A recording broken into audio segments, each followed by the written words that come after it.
So I work with StopWaste. We're hosting the event today, and we are a public agency that serves Alameda County and its 14 cities.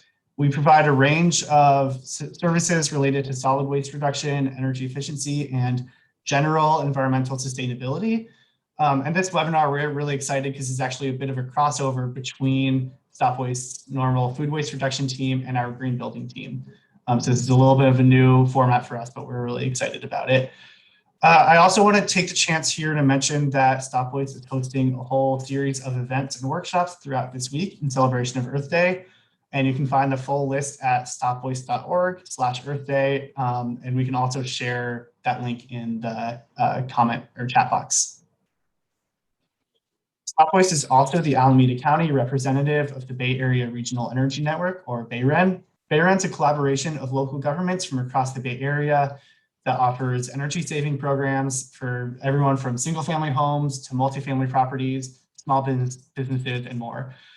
And we'll provide some more detailed information later on about specifically what BayREN's single family program offers. It's called Home Plus. But the main goal of it is to get homeowners to make their homes more energy efficient and reduce the amount of energy that you're using to heat and cool your home. The combustion of natural gas in homes for home heating, water heating, and cooking is one of the single largest contributors to climate change in California. And so taking measures to reduce the amount of natural gas that your home uses through either weatherization and efficiency measures, or by completely eliminating gas altogether and going electric, is one of the most significant ways that you can really reduce your carbon footprint. Energy efficiency and electrification also lower your energy bill, improve indoor air quality, and make your home much more comfortable all year round. And as it relates to cooking appliances, which is really what we will be focusing on today, I want to just pause for a moment and read a few stats from the Rocky Mountain Institute about home health and indoor air quality.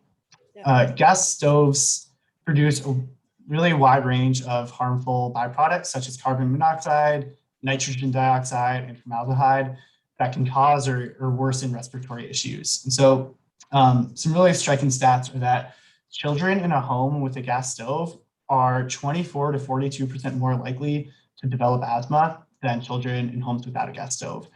And for children that do have asthma, they've run studies that after the house completes a comprehensive energy, health, and safety retrofit program to, add insulation, do some air sealing, get rid of the really polluting gas appliances, hospital admissions fell by nearly 85% and emergency room visits by 68% a year after the upgrade.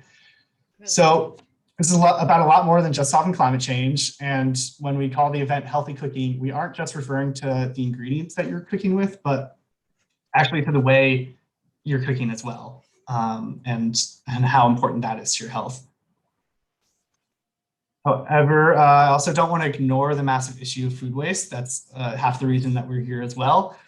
Food waste is the #1 category of waste that is ending up in landfills in Alameda County, and reducing food waste is one of the leading solutions to climate change. It's something that we can all do right now at home without any new technology or buying a thing. If anything, it'll actually save you money in the long run if you learn how to waste less food. When we waste food, we're not just wasting the food, but we're wasting all of the energy, the water, and the resources that went into producing that food and to getting it into our kitchens.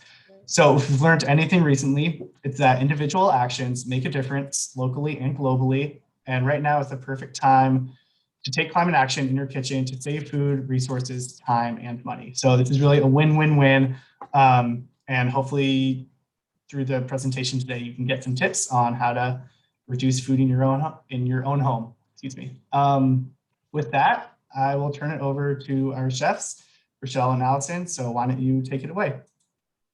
Sure. Well, I'll do a quick introduction of myself. And one of the best things about this work, besides the food, besides that it's very adventurous, is the people I get to meet. This is really amazing. So, and the people I get to learn from. So it's a pleasure. I am definitely an electric kitchen super fan. I've been a private chef. I was restaurant chef for several years. I've been a private chef for many years for some pretty amazing people. I cannot tell. And then also, I've been a corporate chef in the appliance industry. So I always say I live between the appliance and the human, and I call myself an appliance whisperer. Well, at least 10 years ago, I fell so in love with induction cooking. And then when Berkeley started the ordinances about a year and a half ago, I knew I had found my moment.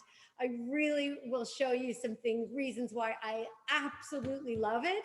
And then I get to cook with one of my new great friends, and we'll share information back and forth and learn from each other. So I'm here in the Electric Kitchen Workshop in San Francisco at Monarch Premium Appliance, built just for this reason, because we believe in and love electric kitchens. So I'll kick it back to you, Allison, and we'll have a really good time today. Thanks, Rachelle. I'm so happy to be here with you. I am in a home kitchen, and I'm also excited to learn about induction. I am a food waste advocate, or I guess a reducing food waste advocate, but a lot like Rachelle, I was a personal chef for a long time. I cooked for thousands of people around the Bay Area. I had a meal delivery service for a while and did a lot of catering. And over the decade or so where I was actually cooking for folks, reducing food waste for me just started as a way to keep my business afloat. It was a financial decision. Just as a bootstrapped business, you can't be wasting food. We have such thin margins in the food industry. But also, after being in the culinary industry for over a decade, at the time, I started to feel like I could do more. I wanted to have a bigger impact. The world was changing, and it started becoming really clear that, as Chris said, food and how we treat it and where it comes from and the resources that go into it are really on the precipice of affecting how our climate is changing. And I love helping motivate people to reduce their food waste because it's something we can all start with right now. I say all the time, you can start now or tomorrow morning when you look at that banana in your fruit bowl and you decide whether or not to eat it. You know it's going to go bad in 2 days. You paid for it. It's sitting there. All you have to do is eat it.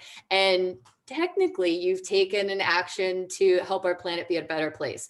And it's such an easy starter toehold into living more sustainably that it's a great, great place to get started. And I think once we flex that muscle, you can build on it from there.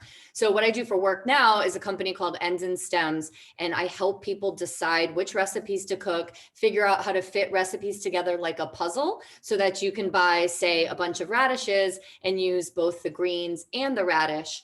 But I do the legwork for people. It's a monthly subscription service to really help you put those recipes together. But I also do just a lot of advocacy and tutorials and things on my Instagram page as well.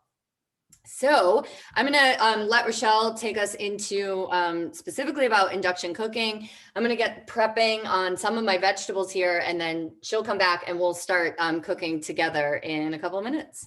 Absolutely. That's wonderful. I am excited for it. So, and I want to thank everybody for coming. It's still kind of beautiful and sunny outside, so we are honored that you will be here with us. I want to talk briefly about induction. We'll keep it short and sweet because we're going to, jump into more questions as we and ideas as we cook. But I want to show you a couple of things really quickly. So basically, what this is a cooktop. So I'm going to turn it on. The water is cold. This is an induction cooktop, and I'm going to give you a very simple science of how this works. But there are big whole ranges where it's the oven and the cooktop together. There are big range tops. This is a cooktop. So you can get a cooktop in gas, electric, induction, and we're going to show you a little bit. So what induction is not, it is not this. It is not this old school coils. It's not what's called radiant electric. So it is really it is very, very different in terms of how you cook. So I want to decouple the idea of old induction or old electric to new, because that's where it gets brought down. People think it's that. So you know that the coils and that resistance electric are just terrible. They're not controllable. They're super hot, terrible to clean. So then yes, when you have that, gas certainly is a little bit better than that. But the whole myth about gas being stronger, faster, more powerful, we are going to bust that, because this water is just about ready to boil. It's incredible. We are also going to talk quite a bit about air quality and ventilation, because it's still very relevant. However, you don't need the same type of almost restaurant style hoods to get incredible air quality in your home when you're cooking, even with this much power. So I'll put on a little ventilation here. I'll just boil up some noodles here, but you know, the power is remarkable. And then what I'll do is I'm going to also turn this off. So you'll see as soon as I turn it off, you get almost instant off. So you're going to have one thing that is not a myth, one thing that is very true is there is a learning curve.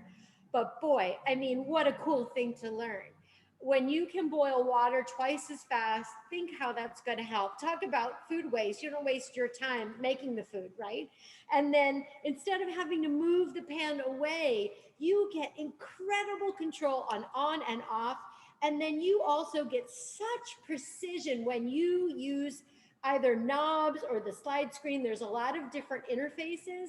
So for me, when I'm frying and I'm on gas and or making pancakes and I'm trying to look down and see and turn it up and down, those days are gone. For me, I know what these numbers equate to. So if I'm frying something, I can get the oil to a perfect temperature and keep it there. So when I use gas now, even the highest BTUs, the fanciest kind of ranges, it's a step down for me. Absolutely, from control, from all kinds of things. And then when we show you, as Alison cooks along, we're going to learn from her the things she discovered. And we'll definitely talk about different traditional types of foods. We're going to talk about cookware. There's a lot of things we'll cover. And then definitely at the end, as Chris said, get into resources. So what induction is, and we'll show you this quick science of it. Instead of this getting really hot and inefficiently trying to heat up the air in the pan and the handles and everything around it, what induction does is there's a copper coil underneath here. It sends out a very low magnetic wave, very safe magnetic wave that creates a connection in the pan. So the pan molecules move, it creates friction, and it creates direct heat. So when you're cooking, and Alison and I will talk about this, there's just so many safety features along with the speed, the power, and the control. Really great stuff. So just a simple little bit about induction. I've been doing induction cooking for probably about 15 years, and I still am flabbergasted at how it works every single time.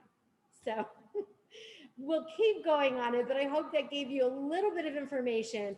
We're going to go back to the other kitchen and start learning about a beautiful stir-fried dish. So back to you, Alison. I want to visit you in your kitchen. All right.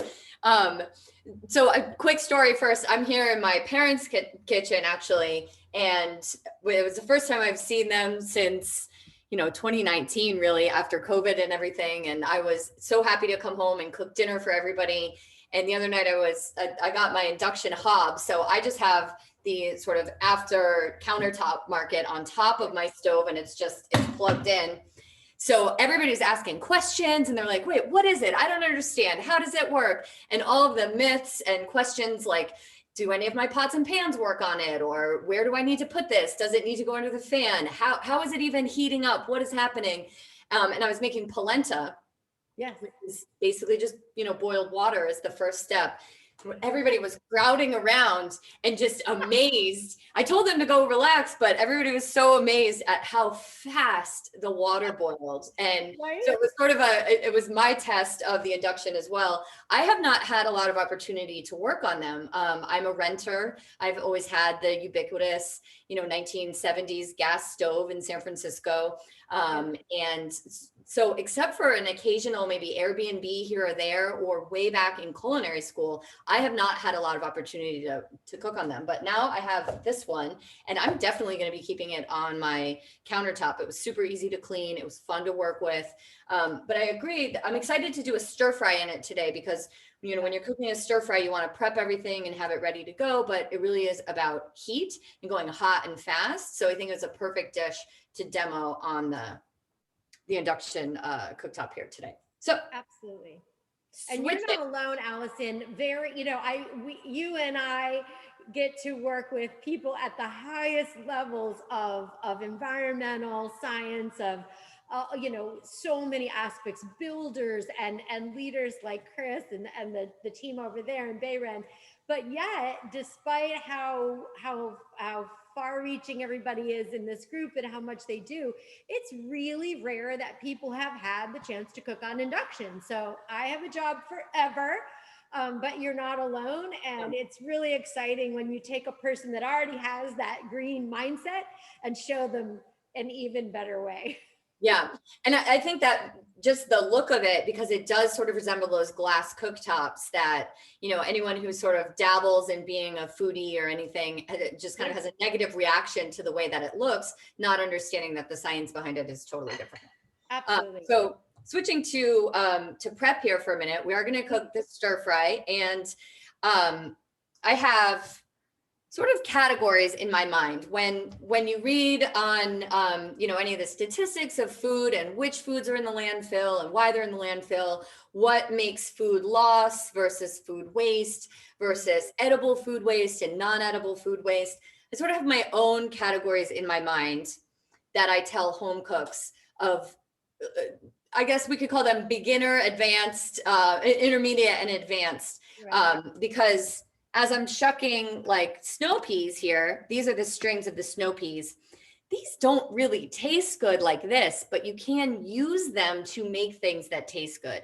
But that's pretty advanced, as opposed to somebody in their house who's, let's say, prepping a bell pepper and you only need half of it for tonight, and you put this back in your produce drawer. And then 4 days later, this starts getting slimy. And then 7 days later, it's got things growing on it and it looks like trash, so you throw it away. This to me is super preventable beginner food waste. This is what I am mostly talking about. Not, how can you turn these peas into an infused cream to, maybe make a beurre blanc for your salmon. That's like next level geeking out on using really all of the scraps and things. And then there are things in the middle, maybe mushroom stems, right? So most of the time, a lot of recipes call for you to split these apart, but really learning, do we need to split this apart? When is this tasty? When is it not tasty? And if we do split it apart, what are some ways we can still save it and actually eat those bits? Something like a radish where, I bought these at the grocery store, and you can see these really aren't that pretty. But if you're able to go to your local farmer's market and you bring home radishes, they're usually beautiful on top and they're super tasty. So we want to factor that in. This is like beginner level, because it's clearly edible food. So I separate those things out a little bit, just so you know that you don't have to be perfect from day one, basically, when you're thinking about food waste. You're ahead of the game if you're already thinking about it. So, I've talked to thousands of people about what they waste at home. We had some things in the chat. We, started with really common things. Everybody seems to be saying, I added lettuce in there. It's always one of the things that goes to waste for me. Spinach, greens, herbs, things that just don't really last that long. So what I have done is really help people go back to the beginning of it. So when I'm already standing here with food in front of me, I've got all these delicious greens, we're gonna make this dish. This is really the second step. The first step is when I went to the grocery store to buy all of this food. So some things like berries usually comes up a lot. Sometimes maybe dairy or things that don't have a long shelf life, lettuce for sure. The way to reduce that food waste is really to buy less. I think it's, we used to say, what was it? Reuse, recycle, reduce, reuse, recycle. And then we've added refuse to the beginning of it. So the easiest way to reduce your food waste, the first step, and save money in the process, is really to refuse. And how that translates to cooking at home is to buy less at the grocery store. So this is where what I do for a living comes in, which is to help people write a meal plan. So a lot of times we come home and you're looking in the fridge and it's fun playing Chopped and trying to figure out what to cook for dinner that night. Right. But if you can actually take a moment, even if it's very simple, people ask me all the time what my favorite meal planning tool is. And the honest answer is just a piece of scratch paper and a pen, because it doesn't need to really be that big of a deal. It's just jotting down your intention, what you'll cook for dinner this week, and then making sure that you prepare a grocery list before you go shopping. Prepare that grocery list in your kitchen so that you can actually open the cabinets and check and see, do I really need to buy that this week? Could I maybe buy it next week? And getting a realistic sense of what you will go through each week so that you can refuse to bring more than you need into your house. And that is the easiest step. And it is the opposite of free. It will actually leave you more money in your bank account. So it's definitely the place to start. So that said, while we're cooking, there are obviously different steps that we can take. So I'm going to get started here so we can turn on this induction burner.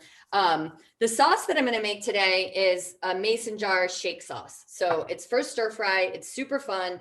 I actually first started, and I'm just chopping up some garlic here, just mincing it. And I did peel the garlic. You can use the peels of your garlic in a stock. So as I'm cooking, I usually have like an extra bowl and I just put the extra bits into there. And that's actually my secret trick for the peas as well, especially, if spring peas are in season, that means the things that I would end up cooking with my vegetable stock are also probably spring things. So maybe that's a risotto or, maybe it goes into a braise of chicken legs or whatnot. So you can definitely add the spring vegetables in there to kind of tie the dish back together. Anyway, so I'm mincing up my garlic here. I started making this sauce originally during a kids cooking class. It's really fun because kids, this is just a great first recipe for kids. And even I have a 6-year-old and a 3-year-old. This is a super fun one for them to make as well, because you do everything in a jar and you just shake it up. But what I was surprised is how much the parents really love this recipe as well. And one of the reasons is that you can make the sauce in a double or even a triple batch, and it lasts in your refrigerator for a really long time. So I feel like my job in recipe creation and, helping people decide what to cook on a, random Wednesday evening, it's really not to reinvent the wheel, but it's to make their lives easier. And when I ask people why they think they waste food, or if I really even have followed people in their kitchen to see why things get wasted on an average night, and a lot of it comes back to running out of time. You didn't have the time to plan. You didn't know what your plan was. You didn't have everything you needed to cook a certain recipe. So if you do a little bit of that planning in advance and you couple that with really simple, doable recipes that you feel like you can just nail on a weeknight, you'll be able to cook more, and you'll also be able to reduce your waste a little bit more. So I'm on to my ginger here. Ginger, let's see, you can see this piece is really tender. It's thin skinned. So if you buy small bits of fresh ginger for something like this, you really don't even need to bother peeling it. If it looks dry or really gnarly to the touch, you could take the spoon, the old spoon trick where you just, let's get a real close up. Oh, now I'm spraying my computer with ginger juice. You can see how juicy it is because it's spraying out. And then same things with these stems, or not stems, but skins, you can save this for your stock. So I'm just keeping a pile as I go, but this piece of ginger really, this type doesn't need to be peeled. So I'm going to skip that step and not generating that waste as well. So I've got my ginger, I've got my garlic going into my container here. And then, so since this is a stir fry, I want to get everything ready before I turn on the induction, especially since it goes so fast. So to this, I'm going to add a little bit of soy sauce. I use tamari, which I like the taste of, but It doesn't really matter that much. Tamari is a wheat-free soy sauce. It's pretty much interchangeable. Unless you're gluten-free, then you definitely want tamari. I have a little bit of rice vinegar. And I have measurements for these, but I've made this so many times. This is a little bit of honey. I switch back and forth between honey or brown sugar. If you're really worried about sugar, you could certainly omit it. But especially in a lot of Asian cooking, it's really a balance of sweet, tangy, savory, umami. So I feel like it's really worth it to put the sugar in there. And then this is a cornstarch thickened sauce, which is also why it's going to be really fun to watch on the induction, because cornstarch thickens in liquid as soon as it boils. So I'm going to add a little cornstarch in there, and then water or stock. So I keep mentioning stock, and a lot of times new cooks or beginner cooks ask me, what do you do with stock? Once we save all these scraps and peels, what do we do with stock? So this is a great use for a little bit of stock, you know, aside from soups or risottos or things. But it really does go into a lot of sauces. And it's one of the things that's really different about restaurant cooking versus home cooking. In the restaurant, I can't even imagine they could get through a day without stock. It goes into so many different dishes. But at home, I think home cooks aren't quite as attuned to it. Okay. So close the lid, shake it up. This is where the kids come in. Super easy. It's kind of cloudy, and you'll see it thickens up and it gets really brown and velvety once we cook. So I'm going to set this aside, and that's it. I'm going to keep the lid on because we'll shake it one more time right before we use it. And I'm going to get the rest of my prep ready to go here. So on my bell pepper, I am taking out the seeds in the middle. I don't put bell pepper in my stock. Do you, Rachelle, or is that one thing that you omit? No, I don't. Same. I've been trying to come up with a good method to let people know what can be used in stock and what is not good in stock. And honestly, if you're new to it or really just getting started, the easiest thing is to just Google it and see. I've found it to be pretty accurate, because another thing that is average or you want to watch in stock, I'm also going to use, which is asparagus. So if you're making asparagus soup, you can use the ends, but it can easily get bitter or overpowering if you put your asparagus in stock. But I don't know. How do you know that? You sort of just have to know what goes well in it and what doesn't. And one that's my favorite to put in stock are these mushroom stems. So if you do peel the mushroom stems off, this to me is like stock gold right here. Some chefs, depending on what dish they want to make later, will say not to put the mushroom stems in there because it does give you a darker colored stock. So instead of ending up like a very golden color, it could be a darker brown. But for the vast majority of things I make at home, that doesn't bother me. And I'm super happy to have the flavor of the mushrooms because they do give a really great flavor. So on my asparagus here, since it's springtime, you see these people on TV doing this thing where they snap their asparagus. Well, that one is proving me wrong here, but you see them do this. I've seen, can't remember, like a TV chef doing this and snapping it, but sometimes it snaps way up here and it's really way more than you need to take off the bottom of the asparagus. So it's much better to actually just, you can kind of feel it, and it will be really hard. And then you can feel where it softens up, and then you can just snap it there or slice it with a knife. And if you're still worried about that end being a little too rough, you can just either peel it with a paring knife or use a vegetable peeler. Really, most of the stalk is okay to use. And then I'm going to stack them up and then just slice them on an angle here up to the top. Another trick about stir frying is that the little edges, like you can see my, what is that, a triangular shaped pepper, and I cut the asparagus with angles. When you stir fry something, the more angles it has, the more chance it has to sort of char on the heat and pick up flavor and looks interesting. So the one place you really don't want perfect cuts is in stir fry. It's much more fun to have imperfect looking shapes. Okay, so here are my mushrooms I keep referring to. When you buy a fresh mushroom, let's see if we can get the picture. It'll be all closed up around the bottom here. And the bottom of this stem is actually very soft. It's just as soft as the mushroom itself.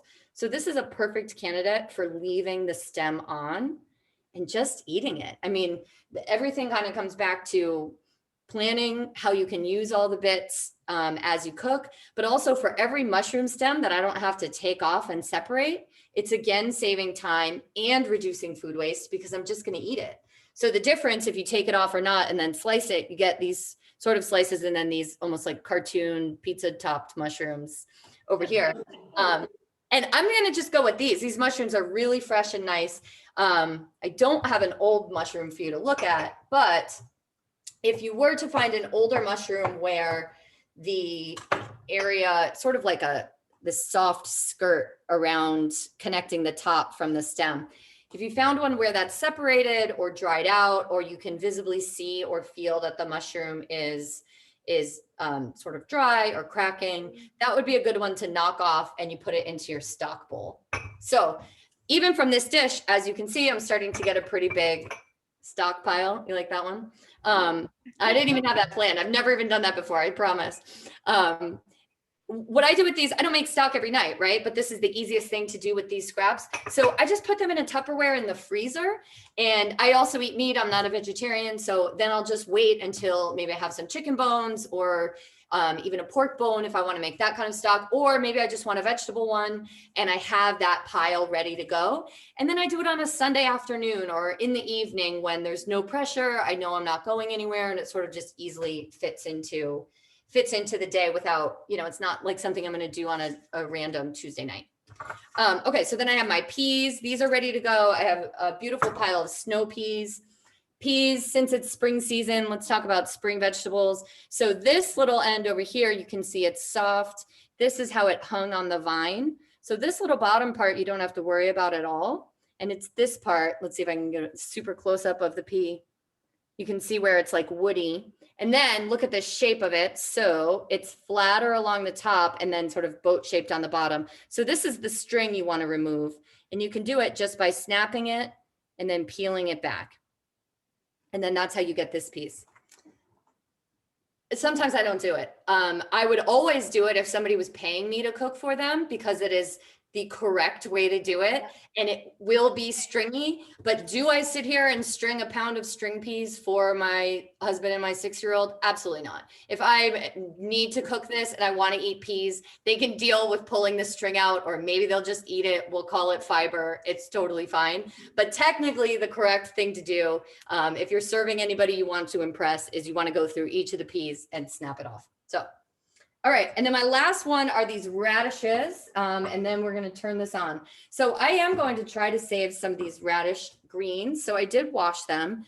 Any ones that don't have any holes in them or any gross looking spots, these are all pretty much good to go. And I'm going to snap it just above. I don't like the way this tastes. And I think we're already doing so well to really maximize what we have. I'm going to be okay with, I'll show you. I'm going to be okay with throwing that little bit away. And then the little bottom end, you can either peel off the roots if they're coming out or just kind of knock that off a little bit. I really like cooked radishes, and I also really like raw radishes. So we're going to kind of hit this one with radish. I'm going to cut these into quarters, and maybe I'll do, 2 or 3 of these cut into quarters. And then I'll save one radish, and then I'll do it like you would expect on a salad where it's raw on top. And I want to make sure, because we just have about 10 minutes left for the cooking and to kind of talk a little bit more about the induction. Okay. So I think we're about ready for the cooking part, right? So I wanted I've got mine on. Pardon? I'm turning it on right now. Awesome. And as you're doing that, just briefly, we did, you mentioned that it's a plug-in hob. And as opposed to calling it a burner, which you can, but you did say it's a hob. Induction is generally called a hob. So this individual area is a hob and what you have is. And one of the things that is difficult, and this is true and part of that learning curve, is learning the different interfaces. Basically gas, you turn it on and it's pretty obvious. It really hasn't changed much in a long time.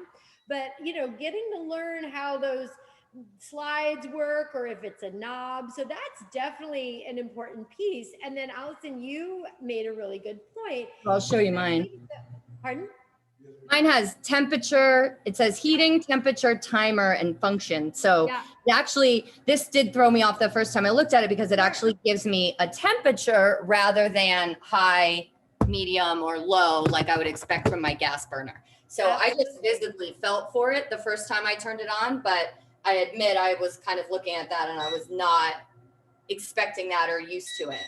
Absolutely. But once you get used to temperatures, which many of them have, then when you go back to using gas, when you go back to using gas, it's like using an oven that has no temperature dial. I'm like, I don't know what temperature this is. So well, you made a great point about frying or keeping something at the correct temperature.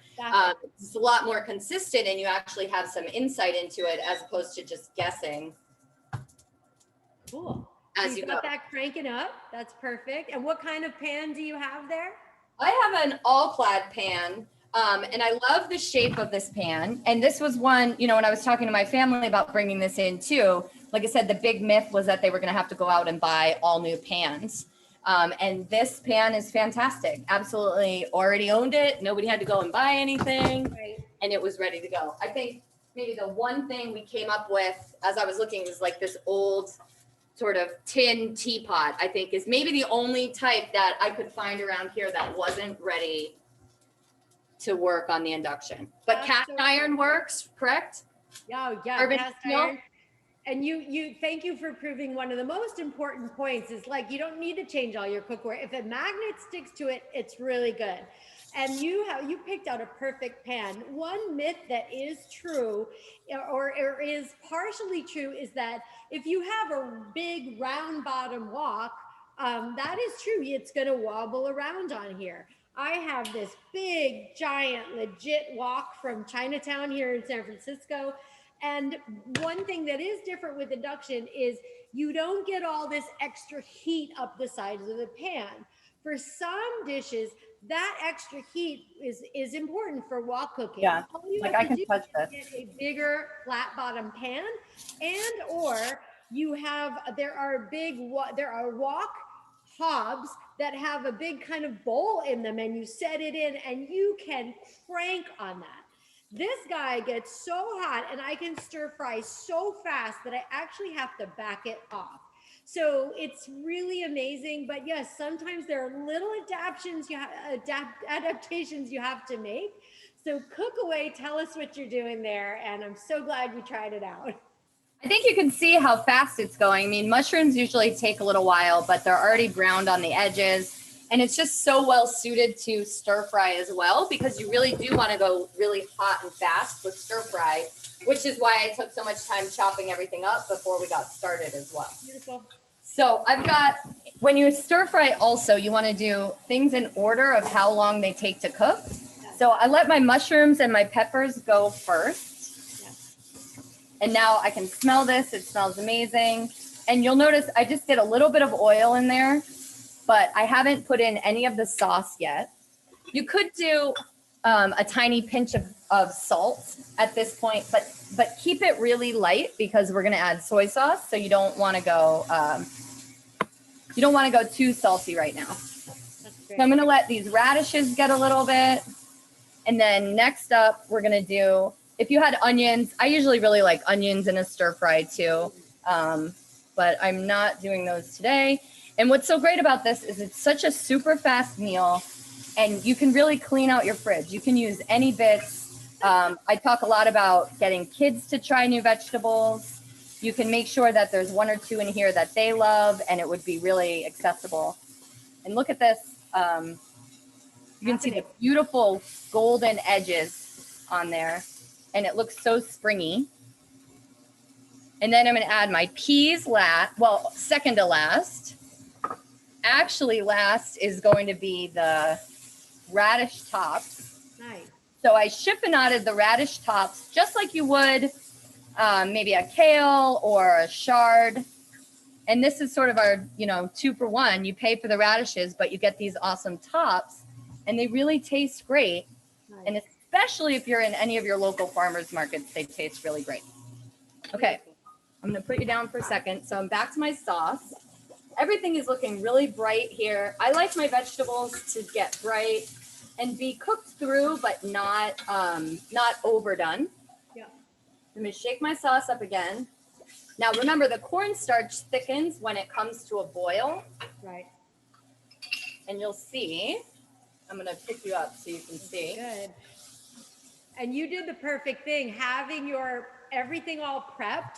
That is a learning curve part where you really, if you're used to cranking up your gas and then starting your prep, you do need to sort of think about how that happens, because this thing will get hot so fast. So you were all ready to go before you started cooking. You can see that it seized up and it turned from sort of cloudy to glazy. Nice. And do even a little tiny bit more. It thickens as soon as it boils. And the bottom of that pan was so hot, it boiled almost instantaneously. Yep. And now you can see the veggies are all super shiny and gorgeous. And that's it. I mean, I love it. it's that easy. Sometimes I would put an egg in here. Yes. That looks beautiful. And I wanted to point out, it is important for indoor air quality. If you have a hob, it's a little tricky, because if you plug it in, you really want it to be as close to your ventilation as possible, because you are not kicking out the same noxious fumes and noxious gas that Chris was talking about. But you are still, when you cook, you get a lot of moisture and you do get some particulate matter. Now with induction, you get so much less particulate, because all your extra grease that's coming over here is not getting flamed up and becoming airborne, right? Because 70% or more of the heat goes into the pan instead of 70% of the heat coming into the air and into the room that happens with gas. You can also touch your handles. No, this is so hot, but the handles stay really safe. So it's much safer, but you definitely want to use ventilation. But when you can turn your ventilation on quietly instead of really loud, and know that that is more than enough to keep your air clean, that's huge. And it is a little tricky. If you do put your hob on top of your gas burner, I suggest that you take the knobs off of your burner, or you may just cook your favorite hob. Yikes. How do I know that?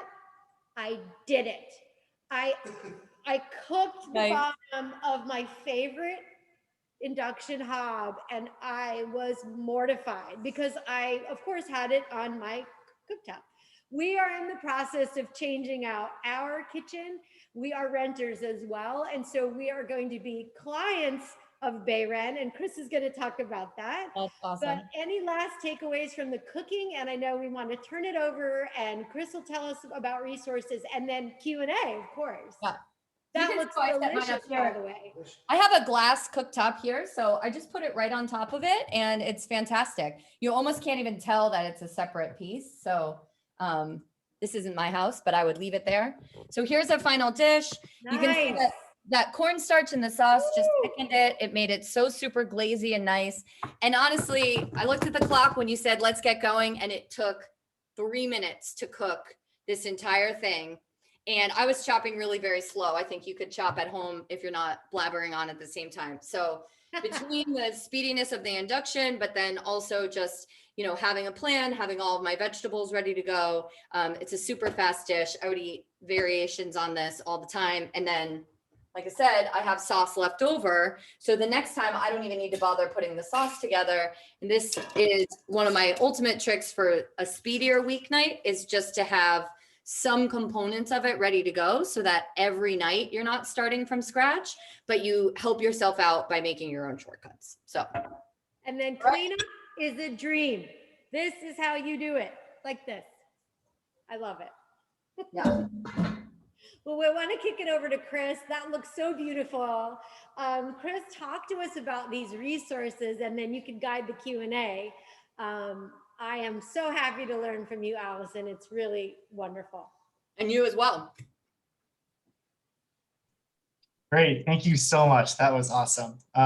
So let me remove your pins here so I can share my screen. All right, yeah, well, thank you again. I even learned a lot, and I've already, seen some of these webinars, so Good. that was great. But we want to quickly go over a few resources. If you are now excited about induction, want to give it a shot, we have some resources for that. So hopefully, Rachelle, can you give me a thumbs up if you can see my screen? Yep, great. So I mentioned the Bay Run Home Plus program. That is our single family rebate program that it's available to single family homeowners in all 9 counties that make up the Bay Area. And the Home Plus program, we offer up to $5,000 in rebates for energy efficiency upgrades. This includes everything from weatherization. So that would include attic and wall insulation, air sealing, duct repair, duct replacement, as well as your furnace, air conditioning system, water heater, and some other appliances, including induction. So we actually just introduced the induction rebate last year. It's $300, which again, induction does cost a little bit more upfront. So expect that it'll cost a little bit more, but the $300 rebate really does help it to come back more in line with what you would expect to pay for a standard gas range. Okay. And Bay Run does also offer through the Home Plus program a no-cost home energy advisor service. I'll talk a little bit more about that. A network of trained contractors that are vetted and are really knowledgeable about energy efficiency. And you can also get a free energy efficiency kit if you fill out a survey online. That'll include things like LED light bulbs, smart power strips, low flow shower heads, things like that. Nice. So I'm not going to spend too much time on this. We'll send out the slides. You can look over these instructions more carefully later on. But it's a pretty simple process for switching to induction and getting that rebate. This is one of the few measures that you actually don't need to go through a participating contractor. You can do this all on your own.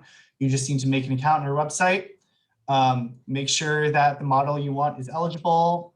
You do have to replace an existing gas appliance. The rebate is not available if you're going from electric to induction, unfortunately. So just confirm your eligibility, and then you would have to, once you install it, upload a picture of the old appliance, a picture of the new appliance, and then upload any receipts and other upgrades that you had to make. And then we'll send the rebate over the mail. And I do also just want to talk about one other thing. If you're not quite ready to do one of the bigger retrofits, but you do want to see, what you can do to make your home more energy efficient, we have a really great service. It's called Home Energy Advisor. It's a third-party, unbiased, independent service that you can call for free. It's a call line, and they can help you from anything from just giving you the big picture scope of what your home improvement project might look like. They can help you find contractors, compare quotes from contractors, answer any technical questions, comparing specific models. And they can also refer you out if there's any other complementary programs that you might be able to apply for. So I would highly encourage you to take advantage of this. Again, it's totally free. They don't earn a commission. It's really just there for you. So you can call this number or send them an email. We'll also have a survey that will open as soon as you close this meeting. And so you can give us your phone number or email, and we can have one of them just reach out to you. So with that, Maricel, if you want to cover a little bit about some other resources we have to help you get tips for reducing food waste. Sure, thank you. And I also just want to say, to remind you all who are still on right now to please put any questions that you have.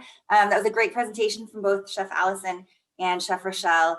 And if you have any lingering questions, please put them into the chat or the Q&A. We'll have a little bit of time after this just to ask them of you. But I did want to also share some of our resources from StopWaste to reduce wasted food. Chris mentioned that this is a big initiative of ours at StopWaste. So we want to make sure to lead you to our campaign website, which is actually stopfoodwaste.org. You see that at the top there. And again, these slides will go out, so you'll have a link there. But we do have tools there, including a fruit and veggie storage guide that's been really popular and just helpful to make sure that you actually can keep the products and produce that you bring into your house fresher, longer. We have a shopping list. We have, again, storage tips specifically for things like berries and that lettuce, ways to revive them as well. Recipes, a blog with special contributors like Chef Alison from Ends and Stems, and another community partner of ours, which is Food Shift based in Alameda. And then we also have some great videos there. So please do visit us at stopfoodwaste.org. and also please follow our chef partners to get some great tips from them as well. And we just are launching actually a new blog newsletter. So again, with that great content we're getting from the community, from our chef partnerships and from community groups, we're hoping to get a newsletter out quarterly. So we won't flood your email box, but we would love for you all to be able to receive some of that content regularly in your emails.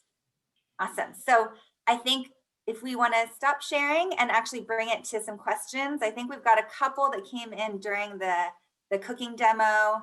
And then another one that just came up right now. So I think I would love to, if we can bring Chef Rachelle and Chef Alison back to answer just a few questions. Again, I've got about 6 minutes or so here.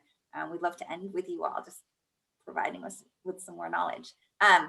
So I know one of the questions that came up earlier, Chef Rachelle, was actually about, and I'm curious about this as well, but about charring vegetables.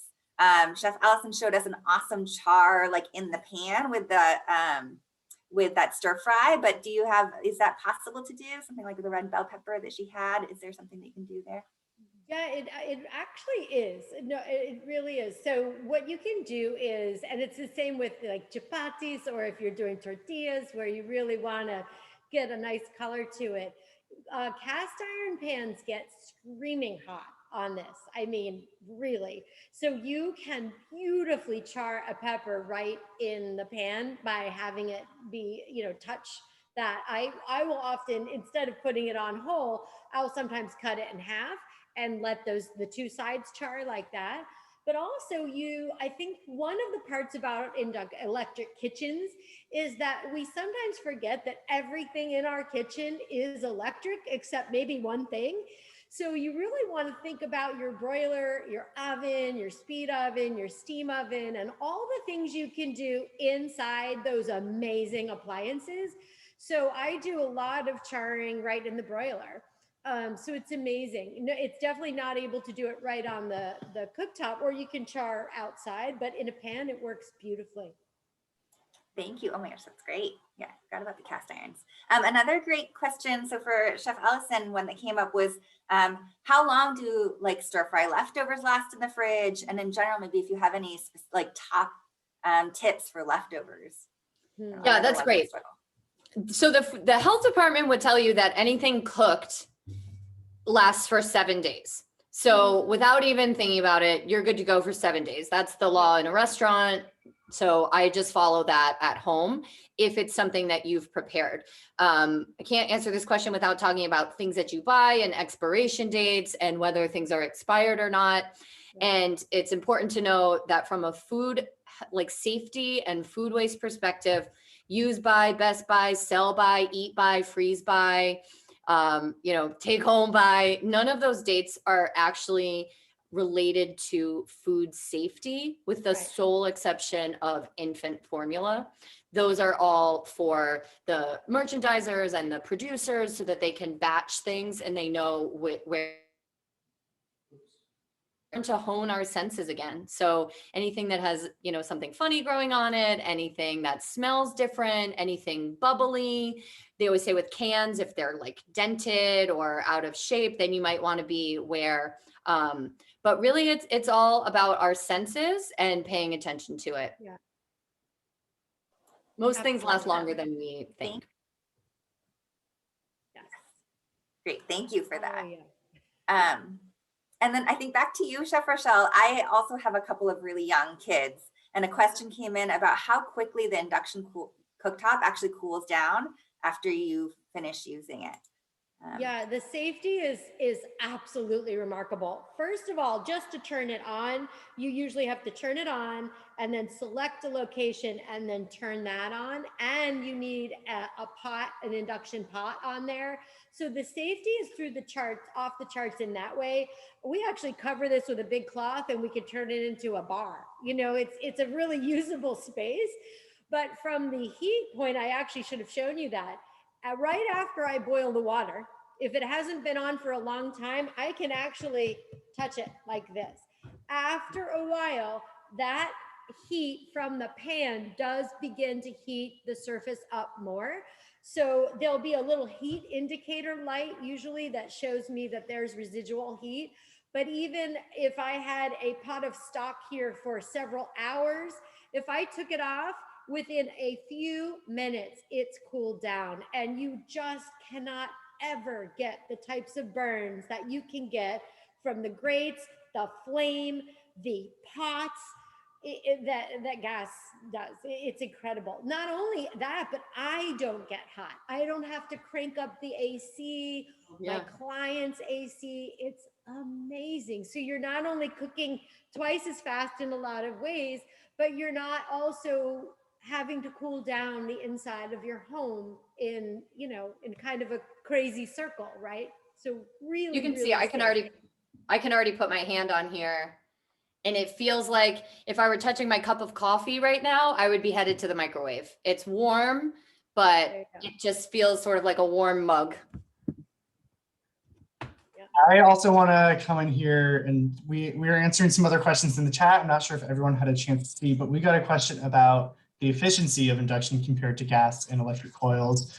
And induction are a lot more efficient. They're 80 to 90% more efficient, meaning 80% of the electricity that you're using is going directly into heating up the pan. Whereas with gas, you're burning the gas and most of that is going up and around, and only about 30 to 40% is actually going into the pan. So induction is already right off the bat in that way a lot more efficient. But like Rachelle was saying, it's actually even a lot more efficient than it sounds, because you're not having to turn on the AC. You don't need as strong of a ventilation system. And so it really adds up. Yeah. So yeah, a lot of hidden savings, and then just the chemicals, the effort, the time to clean up. Think about cleaning up those big grates. That sometimes takes a little bit of soap, a little bit of chemicals, you know, there's a lot of sort of hidden price to pay, which is like, I'll never go back to that. Well, thank you. I'm not sure if I don't see any other questions, and it looks like we're just right at 7 p.m. as well. So I just want to say thank you again so much to both of you, Chef Rachelle and Chef Alison, for this amazing cooking night and learning. I always learn so much from both of you for my own home. So we're grateful to you all. Thank you for joining us for our Earth Week presentations. I don't know if Chris, you want to say anything else, but we'll send out an email with these the slides, and we should probably make this video available as well at some point. So thank you. Thanks for having us. We're partners to the end, sister. Thank you. Thanks again. Have a good night, everyone.